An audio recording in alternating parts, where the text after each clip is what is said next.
if I were to create the next level, that's, I think, what it would be. It would be how to incorporate the scale book. Here's how I use the scale books and how we find repertoire, which repertoires to use. Here again, parallel histories. You have your competition track. That would be one way to go. And that's not really my forte. We have more of a popular for those students that will stay if they can play Taylor Swift songs, but will be going if they don't. And then the other student that's maybe a little more well-rounded. Hey there, I'm Rachel Ehring, and you're listening to the Top Music Piano Podcast. Get inspired as we discuss creative resources, trends in piano pedagogy, ways to grow your income and streamline your studio, and new ways to engage your students each week. If you are a teacher who wants to go beyond the method books to create an innovative studio that fosters lifelong music makers, you've come to the right place. Hello there, piano teachers. I really appreciate you being here, whether you are a regular listener to the show or if you just found us and maybe this is your first episode you've ever heard. I am so glad you are here. Today I'm talking with Andrea Humphrey, who has created a brand new method book series that has a unique twist to it. I really admire the hard work and dedication that Andrea has put into this series, and I think you will enjoy hearing her story today. Here's a little about Andrea. Andrea Humphrey is the author of the Kindred Piano Method series and has been a piano instructor for over 25 years. After earning a music therapy degree from the University of Minnesota, she began teaching advanced keyboards and music theory at a technical college while opening a private piano studio for younger students. Her musical world expanded years later during an extended assignment in India with her husband and children, where she continued her work as both an instructor and pianist. It became one of the highlights of her career as a music educator, deepening her belief in the value of making music education diverse and available to all. Today, through the Kindred Piano Method, Andrea connects piano students with traditionally underrepresented composers and gives instructors an inclusive, instructor-friendly method they can confidently send into any student's home. Here's my chat with Andrea. Hi, Andrea. I'm so glad to see you today. Welcome to the show. Could you start by introducing yourself and tell us a little about you? Of course. And thank you for inviting me to speak to you today. Of course. I'm Andrea Humphrey. I've been teaching piano for about 30 years. And a couple of years ago, I published the beginning of a piano method called Kindred Piano.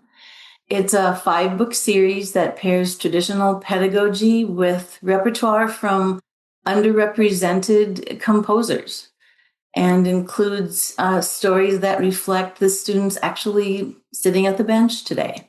Yes, I'm really excited to dive into this because honestly, writing a piano method from scratch of any type is a challenge, but then you took it to the next level and wanted to incorporate what did you call it? Underrepresented. Traditionally underrepresented composers. Okay.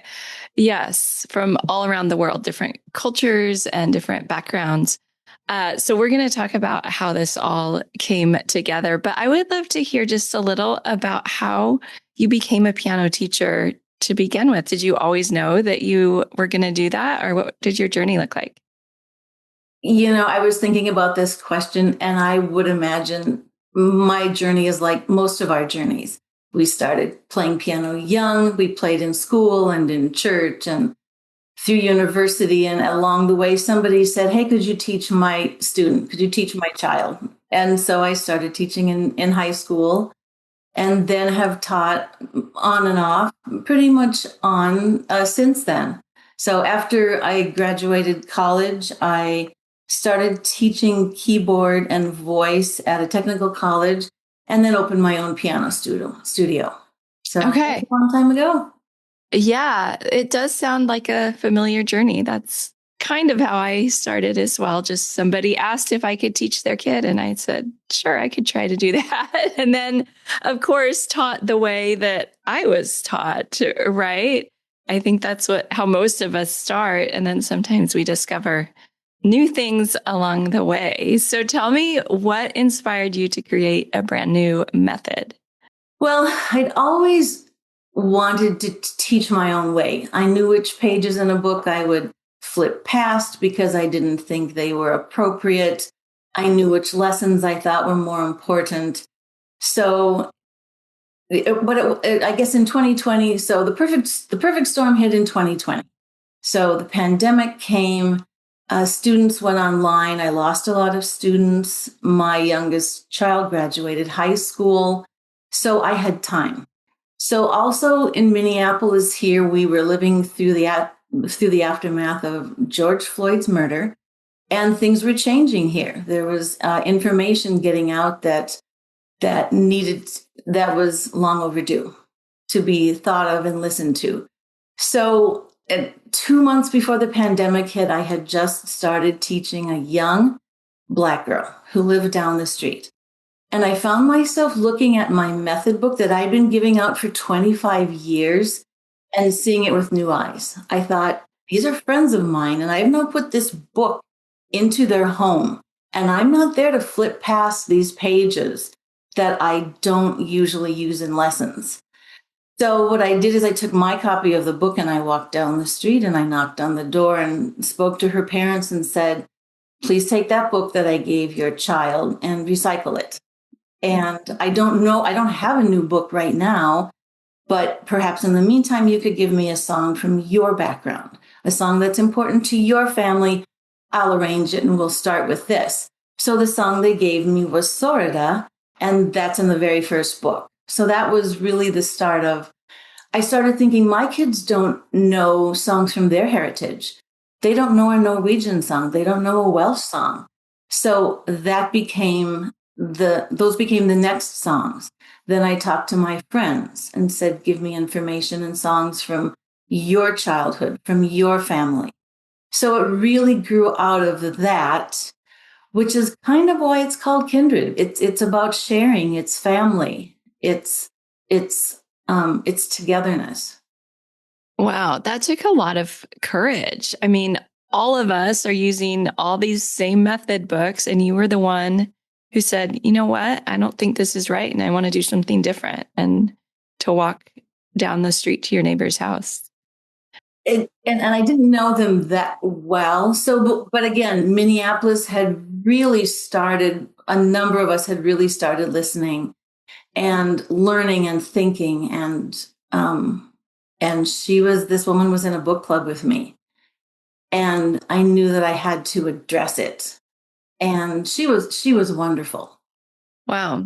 So tell me a little bit about the pedagogy behind the method books. I know that you've taught for many, many years, so I'm sure all of that informs what you put in the books. But if teachers are interested, I'm sure they're going to want to know what kind of pedagogy is behind this book. And that's really a combination of traditional pedagogies. I do start on white keys, but when we start on the white keys, we discuss the black keys as well. I like things to all be put on the counter at the beginning. So we start with that. We do start with positions, but right away I write down that positions are short-lived. Don't get too comfortable, but there's a real comfort in starting with that C position. But those are out by the end of the first book. So intervals are key. I didn't even learn about intervals until I was in high school and thought, what an amazing way to teach. So intervals are key. Landmark notes are also introduced early, which goes kind of along with intervals. So those are kind of the main pedagogies that I use. Sight reading is big, as I'm sure that you know. And theory is done within the lesson book. So it's one book. That's the core method. And the theory doesn't always come into play with a full page, because often I just need to know that there's a demonstrated understanding of what we're talking about. And that can be done in a few measures sometimes. Mm-hmm. Yeah. Now, you mentioned that this is the beginning of a method series. So are there more books to come? And tell us which ones you already have published? I have 5 books published over 3 levels, and each lesson and theory book is a standalone book. You don't need the performance book. That's just extra repertoire. I should have named it repertoire book, but I didn't. Oh, that's okay. And maybe another iteration is. I think everyone knows what a performance book is, that it's supplemental songs. Right. Yeah. And it is supplemental, and pages are cross-referenced. So the 3 levels that I have, actually, I haven't really done all of the information on it, but they go faster than a regular standard method book. Mainly because I think students go that quickly. If a student needs to slow down, well, we have all the supplemental information we need at our hands. We have the internet. We've got extra repertoire. We have the repertoire books if we want those. So we can slow it down. But what I don't want to do is hold a student back because we have to hit every page. I want to make sure that I keep up with the student and just not give that busy work. And what age would you say is ideal? These books would be ideal for? I've started as young as 5. Usually 5 works. Sometimes it doesn't, and then we take a break or do again more repertoire from other sources. So 6 is a great age to start. 7 is a good age. Okay. And then do you use them with older kids as well, older beginners? I've had a couple adults come in and use those, and I've asked them, are these too young for you? And for the most part, they're not. There isn't much in the way of illustrations. There are no big pictures. And that was done for a couple of reasons. Teachers don't need that. And they usually just pull focus anyway. So they're pretty minimalist books inside. And then let's talk about the music that you chose to include in the books. How did you decide, and how did you find all that multicultural music? As I said, I really started with Sorda, and then went to my own family and said, these songs aren't in there, the songs I've been singing to my kids all these years. Then I went to my friends, and then I kind of took out a world map and said, hey, I have nothing from South America. So what South American songs do we have? Or it turns out that my children had a lot of friends from different cultures. My children went to an international school. So I was able to go to a number of them, along with students who have come to just work in our schools or learn in our schools. I've just approached them and said, what songs are important to you, and what do they mean? Do they mean something? So some know songs, and there are some. It's funny, we're so musical. I'm sure you are too. There's music around you all the time. Sometimes people just don't have songs. They're not important to them. So that was interesting too. Another learning opportunity for me. Yeah. And then I would imagine, putting together a collection of songs from around the world would be one thing, but you're putting them into a method book that has to be simple enough and make logical sense as it progresses through the songs. I would imagine that was quite a challenge, wasn't it, to get them to be multicultural, but also a logical progression? It was. You had a question in there that asks about that in your notes to me. And yes, you can tell that you've done a lot of thinking about this, because I needed to arrange most of the songs. But I tried to keep in the real key elements of the music, even if the sounds were different than, say, our kind of Western theoretical ears can hear. So you'll find that sometimes melodies, there's a lot of focus on the left hand in these books too. But you'll find sometimes the melodies are in the left hand and the accompaniments are quite simple, because I wanted to focus on those different sounds. And it wasn't always appropriate to put in Western chords underneath a sound from a different culture. So I would keep things quite simple. Mm-hmm. Are there any teacher duet parts, or is it just the kids' parts? There are duets parts. I'm so happy that you said that. So I'm having my website revamped right now as we speak. But one of the things that I'm having teacher download duets, free download duets for teachers, because this is one thing that I generally hear when I go to a conference. I just heard it again at the Minnesota conference last month. Teachers love those.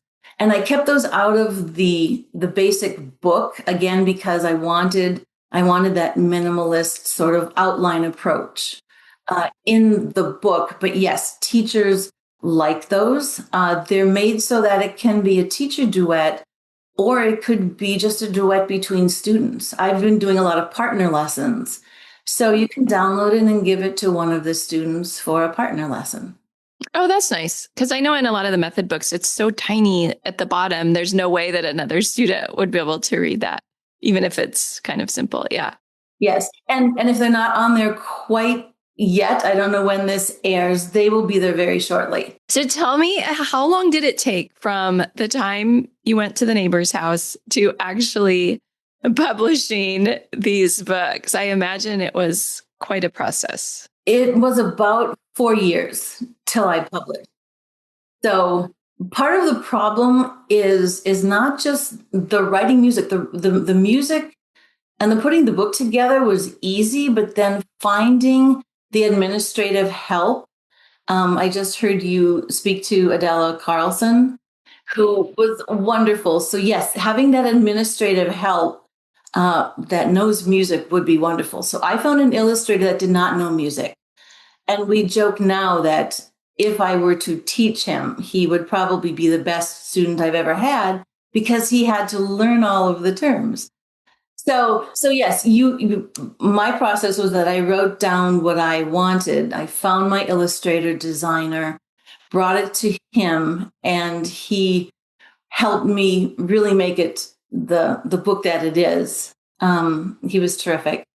So getting that done, learning the process of just what can go on a page. You have to start by thinking, how big are notes? How big should notes be in a beginning book? So I had started my first book was the first iteration of the book was only traditional songs. I'd gone to an attorney, vetted everything, vetted my words, vetted the pictures, and that took all my money. So I thought, well, I can either stop here or I can take this information, spread it over 3 books, and add in my own compositions and my own words. So that's sort of how I stretched that information out over 3 books. So I don't think it would have taken that long, but I had to kind of stop and say, I wouldn't just buy one book and start a student in one book, and then I'd have to find something for step 2. So I knew that I had to figure out a way to go on. So it wouldn't probably take normally that long. Yeah. So tell me about your original compositions. How did you decide what style or genre those were going to be?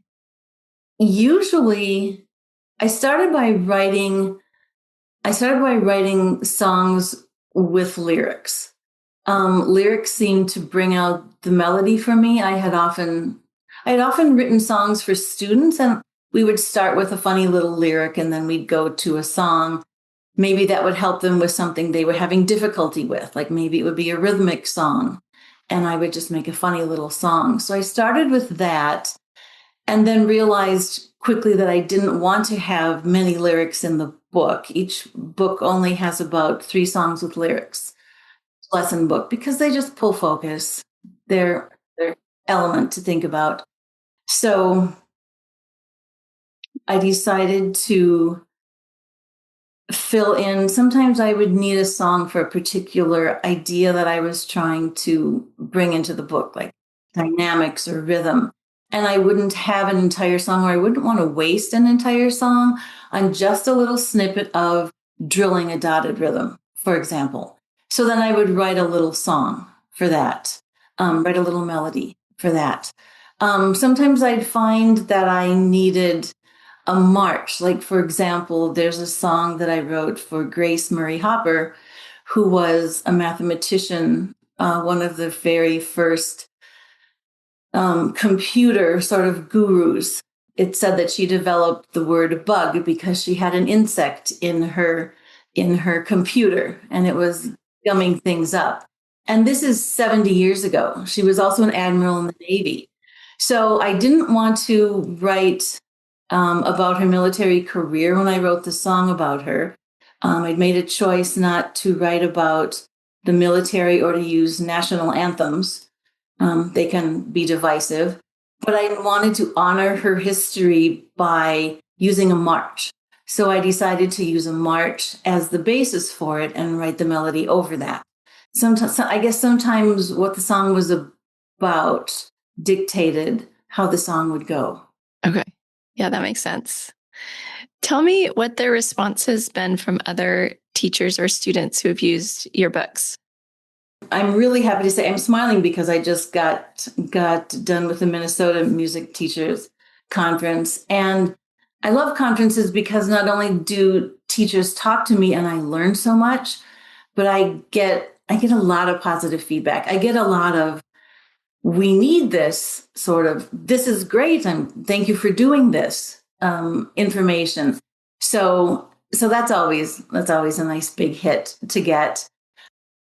And as far as the information within the books, I will often get teachers saying, why do you start with this? I don't do positions. What do you do? And then we can talk through, okay, I do start with positions and I feel students feel secure in a position, but I do get out of them. So, or they'll say, I like that you use intervals. I didn't know about these until I was, in 10th grade or whatever. So the exciting thing is that I feel I could write another group of parallel books, because for every teacher out there, there's another way to do things.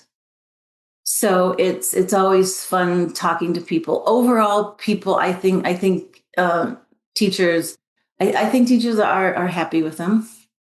Yeah, I'm sure they are. I mean, full disclosure, I was not able to get my hands on one because I was preparing for this interview later than I should have been. And when I looked on Amazon, they were going to arrive like later today if I had ordered them.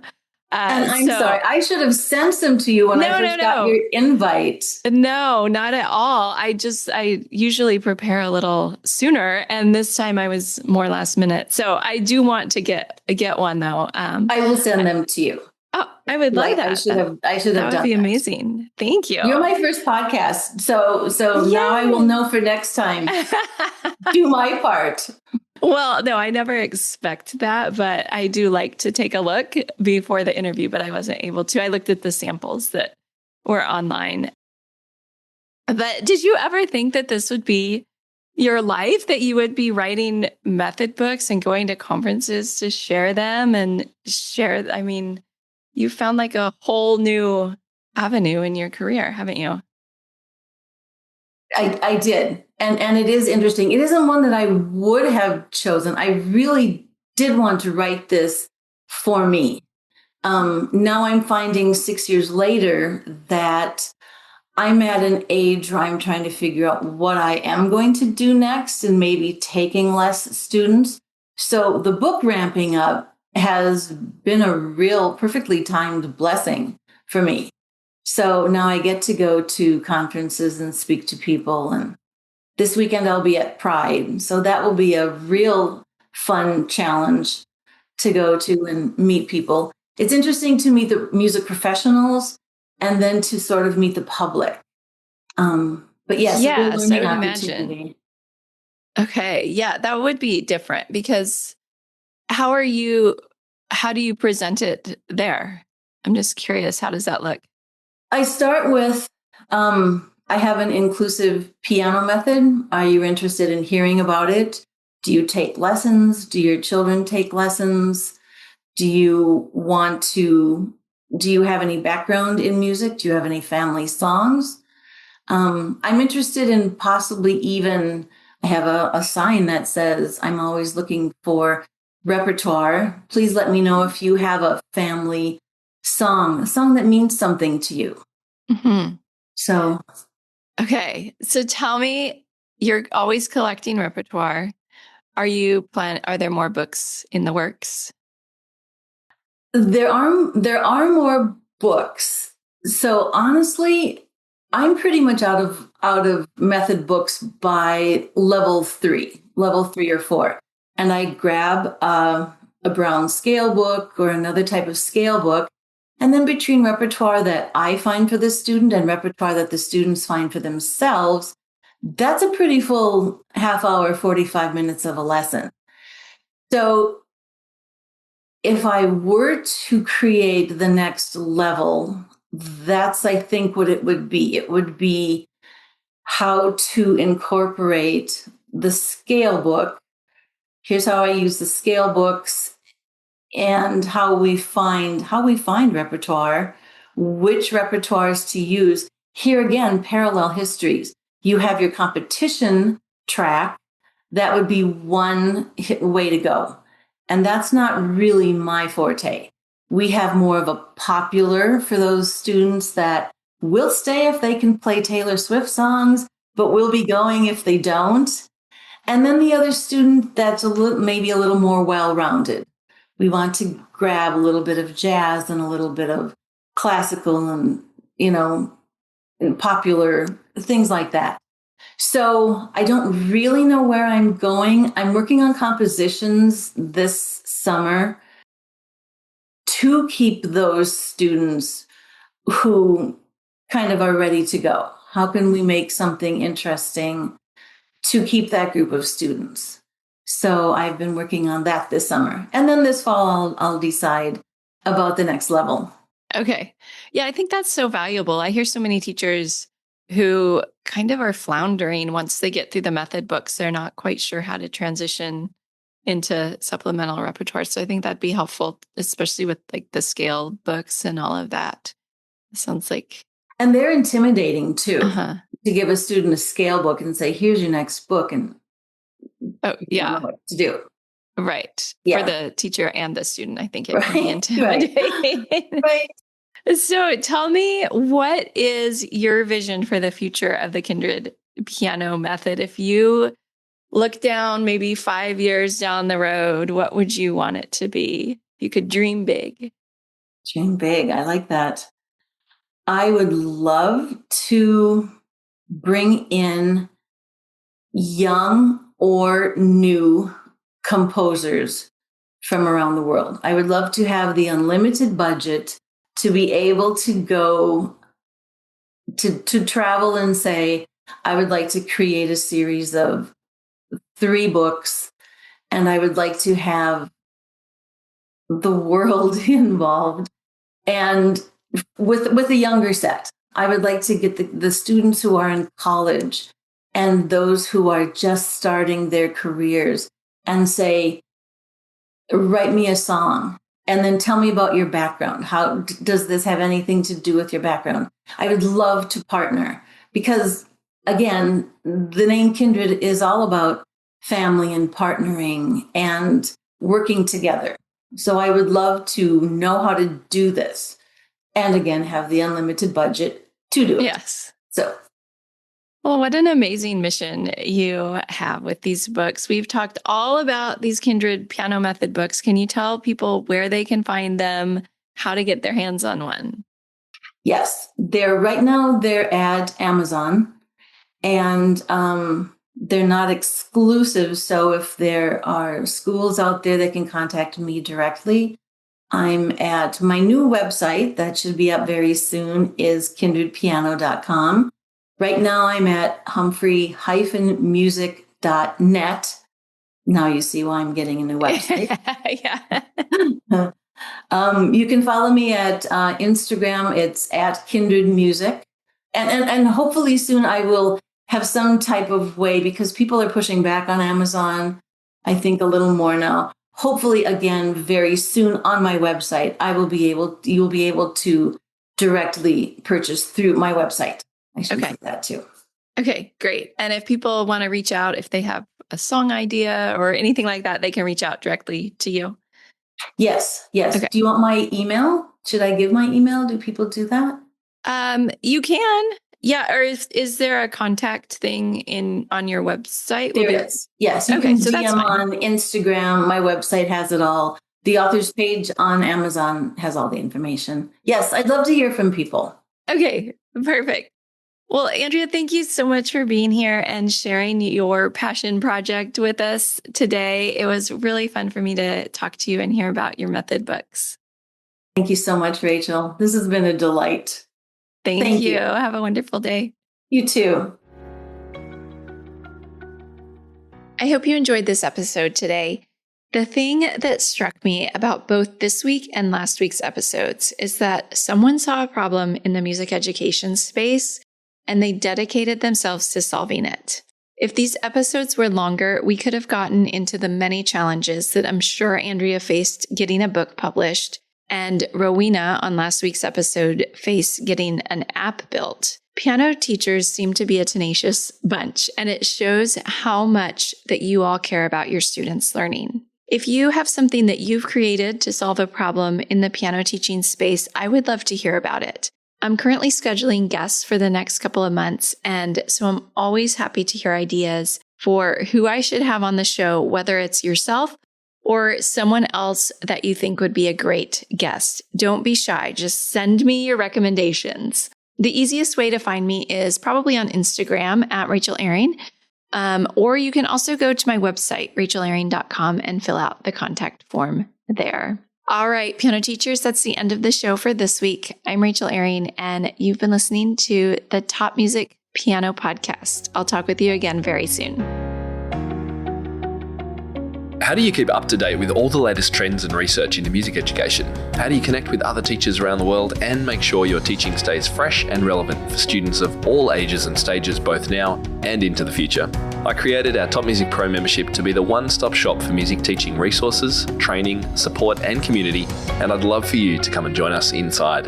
With over 40 comprehensive training courses, hundreds of teaching demonstrations and lesson plans, free monthly sheet music, discounts, and all the business and pedagogy support you could ever need, Top Music Pro is the community you've been looking for. If you're ready to level up your learning from the podcast and join thousands of other teachers in our global network, head over to topmusicpro.com today.